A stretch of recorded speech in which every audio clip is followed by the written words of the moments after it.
What's poppin', Mavericks? Today is Tuesday, October 26th. I'm Garrett Lee. And I'm Savannah St. Teal. Thank you for tuning in for today's episode of MavNation, your source for LCC news. This week, LCC's bravest and most qualified individuals will face off in a test of wit, strength, and sheer skill. That's right, Senior Survivor is underway. Each day, contestants will partake in a new challenge. The winners will represent our school in the final competition against Torrey Pines at the football game this Friday. Happy Senior Survivor, and may the odds be ever in your favor. LCC is proud to announce the opening of a new gender-neutral bathroom. It will be located in the back of the 500 squad, behind the math classrooms. There is also one in the administration building by the nurse's office. Miss Hoffman also graduated from LCC and now teaches and coaches at the same high school that she attended. A few members of the MavNation team had a chance to ask her about her experience with the school. I'm Caitlin Hoffman. I am a teacher here. I teach AP World History, College Prep World History, AP Economics, and I run the PALS program. And I also coach girls basketball. I graduated from LCC in 2009. After high school, I went to Cal State San Marcos, where I got my bachelor's degree, my teaching credential, and my master's. Oh my gosh, I had a lot of really good classes. My favorite class was probably 10th grade World History and 11th grade US History. I had a teacher who retired a few years ago. His name's Mr. Heflin. And then Mr. Weiss, his US History was really fun. And then I had Mr. Booth for a couple classes as well, like Principles of Law, which was really cool, and then Miss Housen and Miss Thiele were also super awesome. While I was at LCC, I played girls basketball, so I was really into that. Outside of school, I was also part of National Charity League, so NCL, which was super fun at the time, and then I had a job, so I liked to work, make some money, and then go to the beach, hang out with my friends. I think that the person that I went to the most was my counselor. Back then she was known as Miss Fast Medley, and now she's known as Mrs. Espinoza.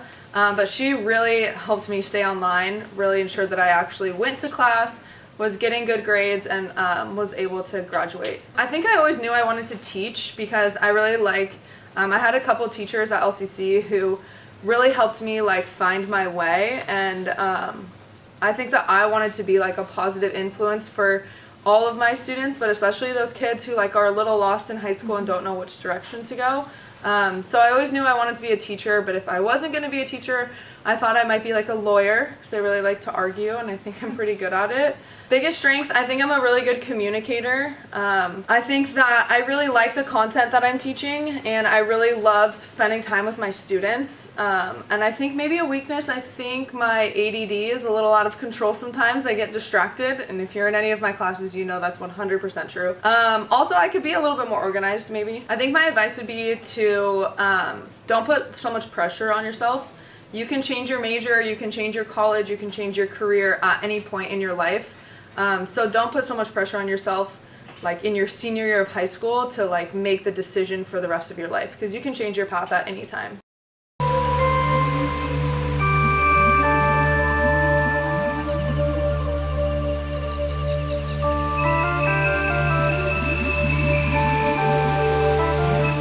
As the oil from the spill makes its way to the coast, cleanup crews work the beaches. Here, oil threatens more than the season's tourism dollars. The backbone of the region's ecosystem is at risk. My name is Scott Alvarez, and I'm a fisheries biologist with the Flagler Institute of Environmental Research. And fortunately, my work was not directly impacted by the recent Orange County oil spill. However, the spill was unfortunate both in terms of the ecological and public health issues. Some of the estuaries above Huntington and Seal Beach, Orange County, were impacted directly. A lot of the birds and marine life were more severely impacted in a close proximity to the initial spill. We did encounter the slick one day while fishing off of St. Clemente, and saw a large strip about 2 miles long of oil and tar balls that we avoided because we heard that the area was going to be closed by the Department of Fish and Wildlife.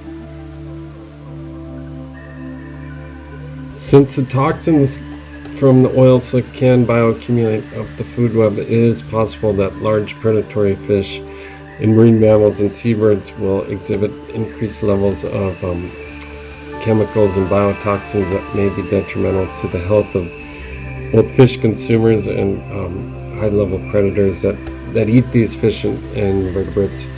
And that's the primary reason that the fishery closures were put into place.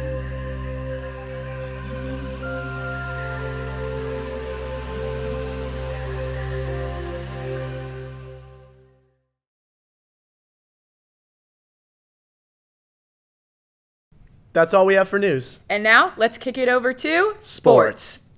Hola, Mavericos! We're in the full swing of sports right now. That means we got sports this week, next week, and the week after that. For example, tonight, girls tennis plays one of their CIF games. And this Friday, we got LCC versus Torrey Pines football. Be there. And now, volleyball. Hi, my name is Lyndon Haverfield, and I'm one of the captains of the girls volleyball team, and I am a libero. Hi, my name is Jaden Jager, and I play outside in varsity. The team is looking good this year. We had some hiccups in the beginning, but we're starting to come together. Team's looking pretty good this year. We are second in the county so far, and we are playing our league championships today against Torrey.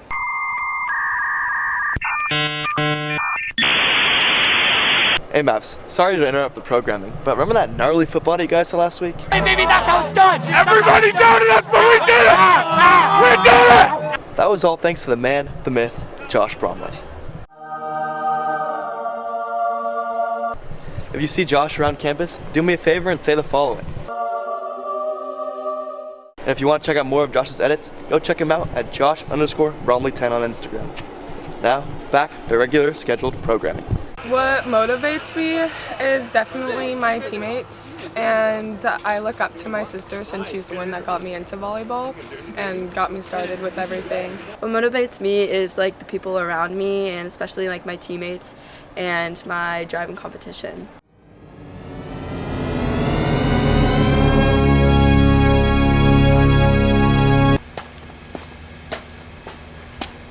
High budget. Hey guys, welcome back. Today we're taking a deeper dive into Sleepy Hollow. Sleepy Hollow is a script reading, and the shows will be today and tomorrow. Make sure to buy your tickets. I'm Sean. I'm Ethan. And this is Arts.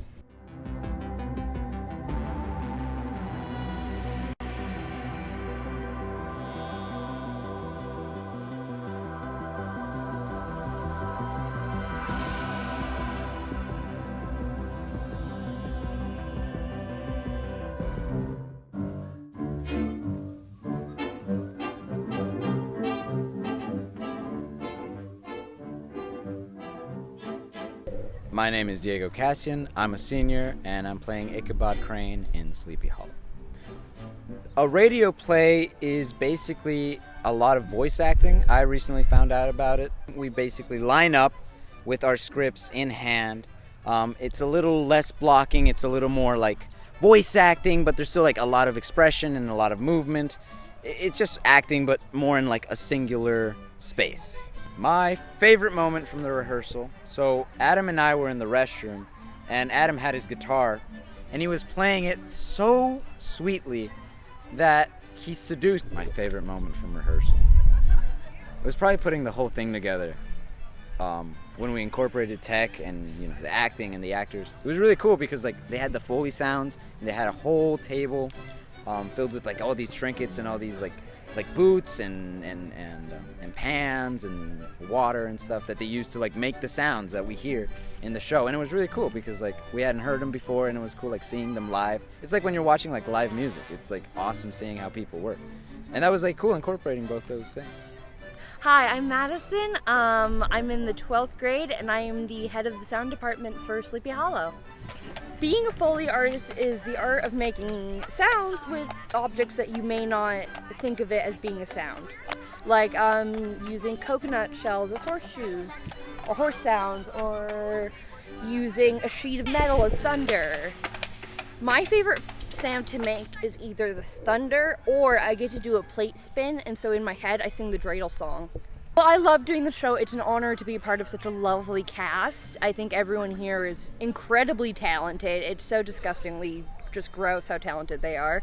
I think that it really is an honor to be part of LC Theater as long as I have. I've been doing this for 4 years.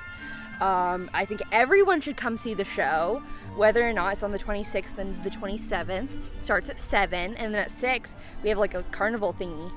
So what's going on before the show is we're going to have like carnival games, we're going to have a bunch of food, we're going to have popcorn, wood-fired pizzas. It's going to be great. It's going to be cool. I think we're going to have pumpkin carvings as well.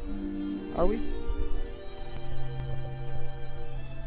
My favorite rehearsal moment, oh God, there's so many. My favorite moment? My favorite moment is when I get to take a break and sit down. That's a real moment. That's a real moment. I think I did that once. The show will be tonight and tomorrow night. Doors will open at 6 and the show starts at 7. Make sure you get your tickets. It's $5 without ASB code, 3 with, and 10 for people who don't go to the school. And also, we always like to talk to each other on this show, Yeah. but I know you have something to say. It's a great point. Hey guys, I'm doing great. Yo, that's us. That's Yeah. That's Sleepy Hollow, guys. High budget. Look at. Oh, it's on the screen. Yo, call me Comedy sports game.